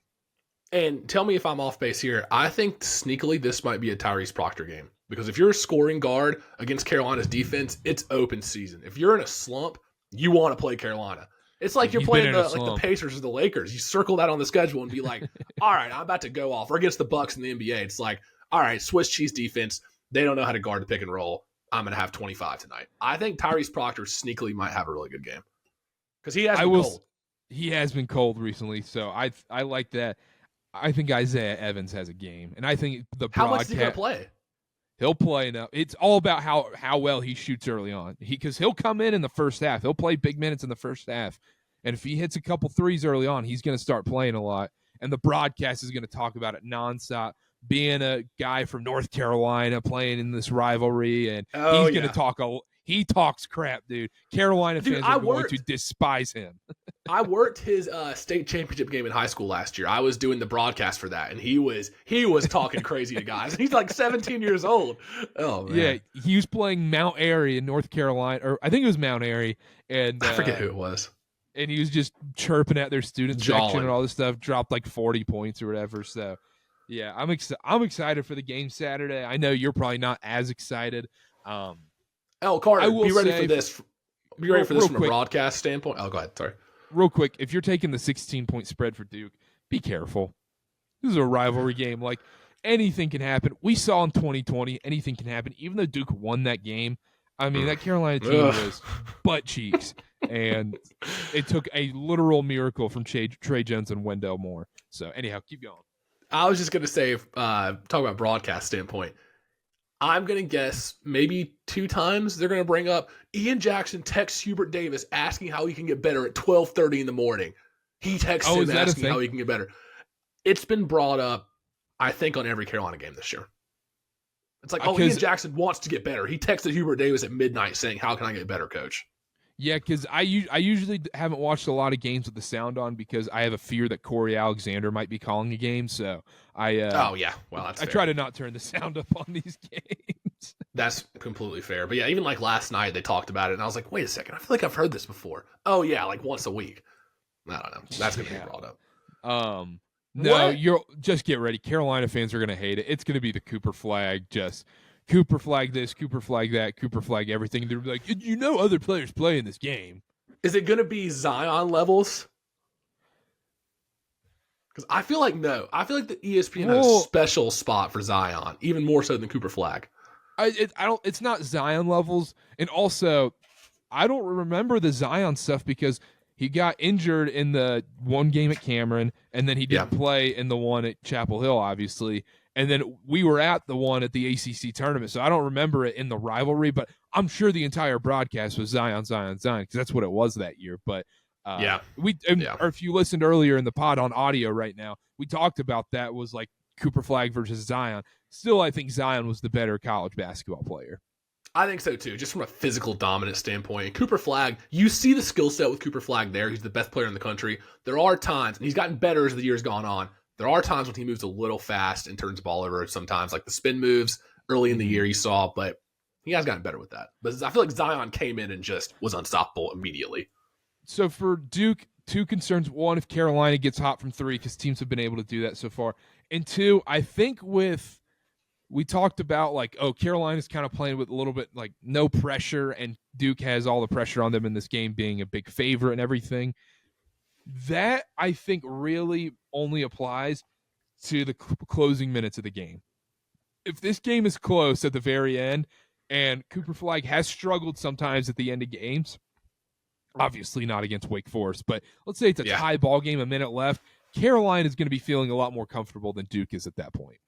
I think you're right. Now, I think that's spot on, because if it is close like that, in the back of your mind, if you're a Duke guy, it's like, we should be up by 20 right now. Wait a second, what's going on? Yeah, I think you're right. What happened in Cameron Indoor on Monday night? What was going on? Was there something in the air? I don't know, dude. I think there was like the norovirus, and then all of a sudden people are fainting in the student section. Still haven't gotten an update about what happened there. And then that puke was just an all-time puke. And how much puke was that? So much puke. Oh my So much God. puke. The towels on the floor. How did we not get a response like what he ate or something? Like we have to know. Like, did he eat just loads of Taco Bell before that game, or like what happened there? But then somebody also said he can only play like 20 minutes a game, and he was at like 25 or something, and that was too much. Yeah, and then you add on top like, NC State. They're one of the worst shooting teams in the country. And they're shooting most of that game. They were shooting over 50% from three, just lighting it up. Dontrell Styles could not miss in that game. You go, Tar Heel. Yeah, that's what I'm saying. Like, what is happening right now? And you know what? Like, say what you want about Kevin Keats and this team. They're going to stink the rest of the season, and they're going to be playing on Tuesday in Charlotte at the ACC tournament. I guess you still can't count them out, I guess.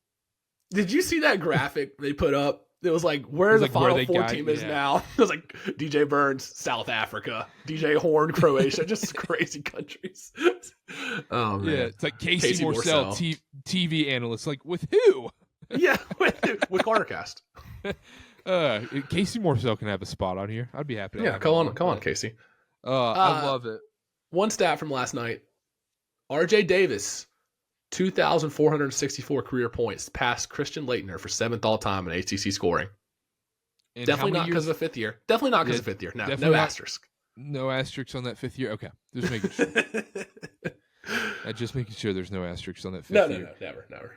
Okay, had to make sure. Confidence, before we wrap up here, we'll do predictions and everything here in a second. Confidence level Carolina makes the tournament, 1 through 10. 6. Oh, that's pretty high.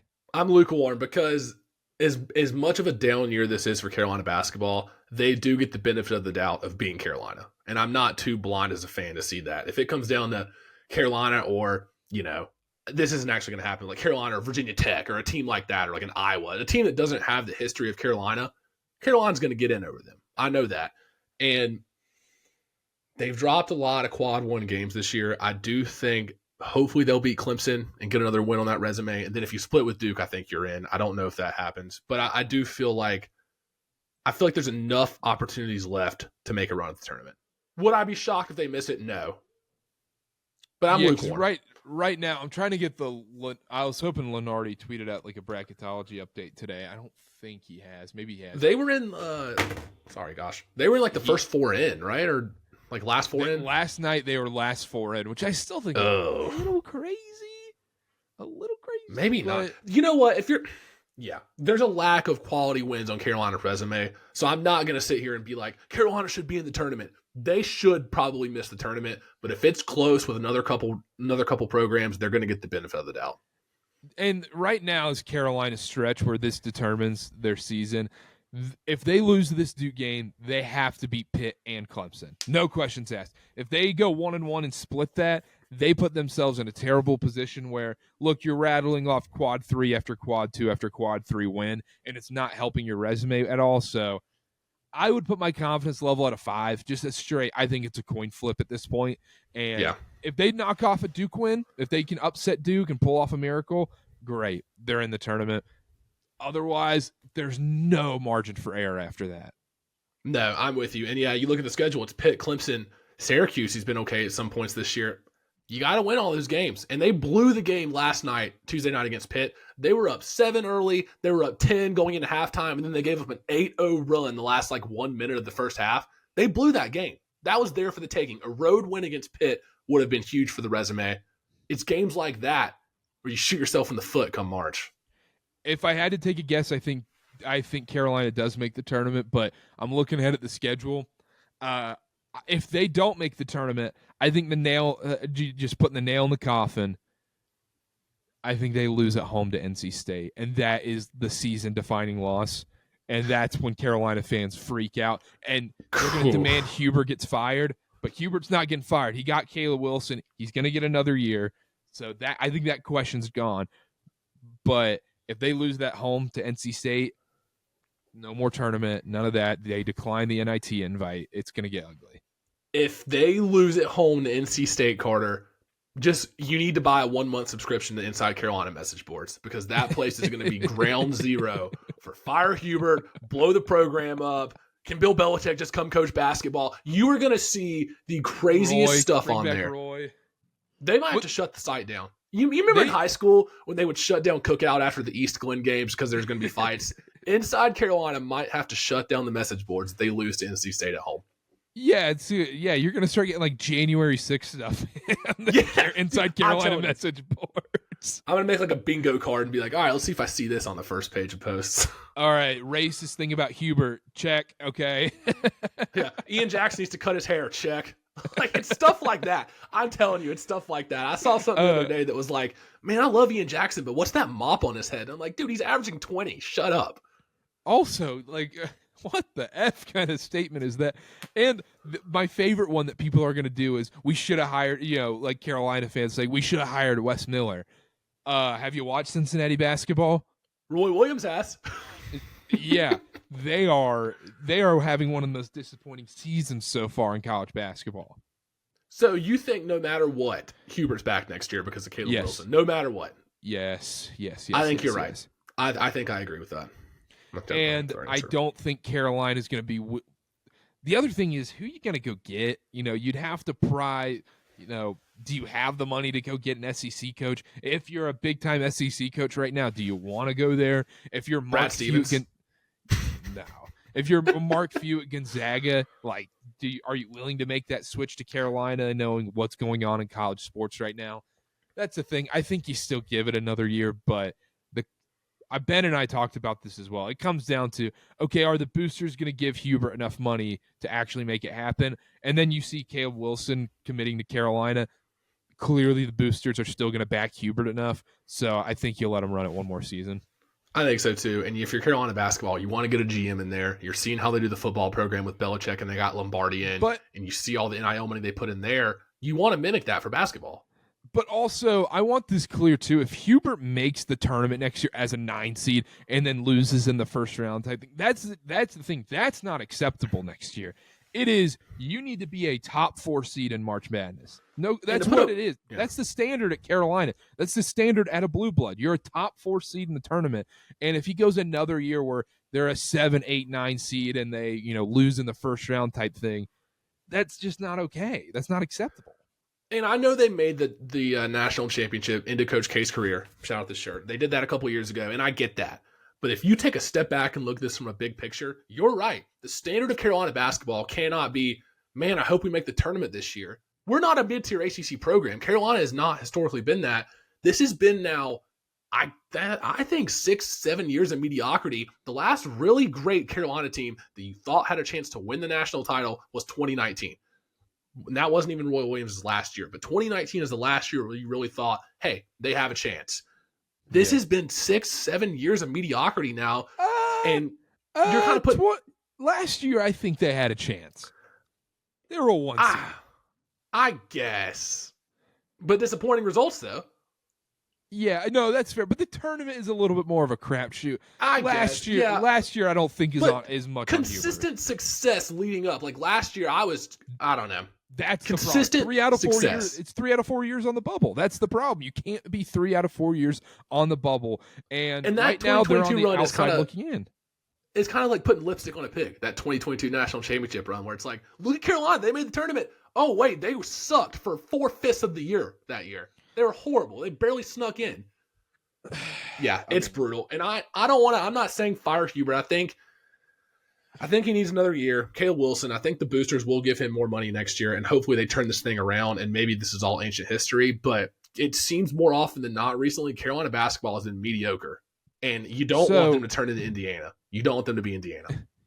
If you're saying the 22 run was putting lipstick on a pig, you're essentially saying that Hubert Davis turned a pig into Sidney Sweeney. Because, I mean, you beat Coach K, you ended his career, you made the national title game, you're up 15 in the national title game. I mean... And that's all that matters. That's all that matters. But if you really, put your microscope on and, look into that season, the majority of that season were people calling for his job. No, I remember. Was it Pitt? I feel like they always lose to Pitt. That's so true. Playing at Pitt is just such a trap. It's such a trap. I feel like Pitt even has success in Carolina. There is something weird. And, you're like, wait, there's no way Pitt hits this many threes normally. Nope, Duke, Carolina, this team just all of a sudden is lights out from three. It just growing up, Karter, the lunch table conversations, Duke, Carolina, it was always, man, they have a chance to win the national title. They're going to be in the Final Four. And I haven't felt that as a Carolina fan. Like you said. As a Duke fan, I feel that pretty good. And also, there's a reason I already bought my Final Four tickets, or my Final Four flights, and all that's booked and ready to go, because this Duke team, man, they're so good. The defense and Cooper Flagg, oh my goodness, man. And I grew up on going to the Hornets. I grew up on the 2009 team where, Carolina won the title and all those teams that were good, then Duke won in 2010. But it was always, man, Carolina and Duke have a legitimate shot to win the title. There weren't many years where Carolina was completely out of it. And you said it, 3 of the last 4 years it's been going into the tournament. You're on the bubble. And I think another year of that, you really got to start asking questions. I can't wait for Carolina fans to start hating Con Knippel in this game, just because they're yearning for a white guy to hate in this game. And there's going to be like one play where he sells it a little bit, and they're going to be like PTSD comes out. It's like getting flashbacks. But you won't see any comments about the Elliot Cadeau head bob in the lane that you're going to see about 5 times. Nope. No, you will not. But anyhow, let's do predictions. Let's get out of here. Give me a prediction for the game. Score prediction or what? Yeah. Score prediction and how it transpires. I'll be honest, of the 2 matchups, you usually say it's going to be a split. I don't feel that way this year. I think in the first matchup at Cameron, Carolina's been struggling lately. I think Duke comes out and waxes them. I don't even think it's close, and it sucks to say as a Carolina fan. I think Duke probably wins 85-61. I think they leave the starters in, pull away, and Carolina maybe hangs around in the first half, but ultimately Duke's talent takes over. Yeah, I think this is going to be a high-scoring game. I love the over in this game. Whatever the blind total, give it to me. I think Duke gets into the 90s in this game. I think it's going to be Duke 93, Carolina 79, and we see a ton of points. I think Cooper Flagg has a big game, and I think one of Con Knippel or Isaiah Evans gets red hot from 3, and the rebounding difference is going to be critical, and Duke's going to put Carolina into foul hell, and Carolina fans are going to be like, wait, Seth Trimble, Drake Powell, Elliot Cadeau, and Jalen Washington are one of our bigs, already has 2 fouls in the first half. Like, what are we going to do at this point? And I think that's going to be the difference. And yeah, I really, the only path for Carolina to win this game is they need to hit 15 to 25 threes, genuinely. If you see Ty Claude or James Brown in the first half, just know it's panic time for UNC. If Jalen Washington plays, but just know it's panic time. You're right. The key to success, shoot a bunch of threes, hit a bunch of threes, play at a breakneck pace, try to get Duke to play at your pace, because in a half-court offense, in a half-court game, you're not beating this Duke team. The defense is too good, and I think Cooper Flagg does have a game. And also, I want to go on the record and say I think Tyrese Proctor, I think he's the one that gets hot from 3. That's my prediction. I'm not willing to go there because he's been in a slump, and I may or may not have bet on his prop a couple times recently, and that's burned me. So anyhow, all right, that does it from us. Great stuff. Make sure to follow at Connor_Sparrow. Shout out the Big Hitter Spot. If you're a Carolina fan listening, make sure you go tune into that great podcast for Carolina fans. At CarterCast on everything, at CarterBA. Download SeatGeek, use code CarterCast, $20 off your first purchase, $50 minimum purchase required. You're going to Duke, Carolina this weekend.